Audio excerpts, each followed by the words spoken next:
Hi mga inay! Ayan, ang gulo ng bahay ko. Sobra. Isang linggo na akong hindi nakakapasok. Kasi may sakit yung anak ko. Hindi ko alam kung anong gagawin ko. I mean, family first. Pero kasi nag-commit ako sa trabaho ko Disyembre. Mas ng 9:30. So, tulog yung bunso ko. Yung pangalawa ko naman. Sundin ko siya mga 2. Buhay na. Hugasan ako. Hugasan. Ayan. Walang katapusang hugasan. So, maglilinis ako ng floor kasi hindi ako nakakapaglinis. Hindi talaga ako nakakapaglinis ng masyado.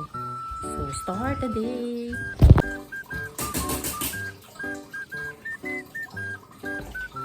Huwag lang magising yung anak ko.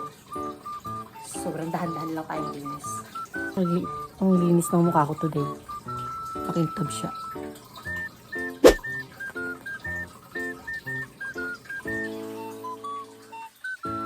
Ang gulo ng bahay ko. Bahay ba yan? So, struggle ako sa sarili ko. Kasi naghahanap ako ng makakalutas sa problema ko na time management disability. So, siyempre may ADHD ako. So, wala ka talaga akong ka-focus-focus. Tapos, pinapagalitan ko yung anak ko. Nasasanggi yung anak ko ng galit ko. Na ayoko dapat mangyari. Kasi nga,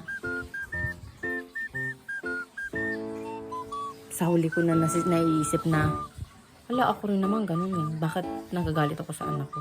Lalo na pag nagagalit ako sa asawa ko, nasasanggi yung anak ko.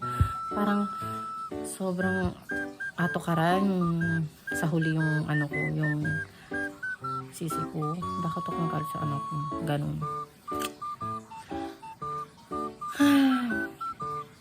So, hindi pwedeng matapos tong araw na ito. Wala akong gagawin. So, kailangan matapos ko yung fold ko ng mga damit. Oh my God. Exhausted. Ang ganito yung ano, exhausted ka. Procrastination. Tapos, hindi ko alam ang gagawin sa sarili ko. My God. Nag-parenting ka, tapos nire-regulate mo rin yung sarili mo. May sakit yung anak ko. Anong kakain? Nagugutom pala ako. Diba? Ano nangyari sa akin?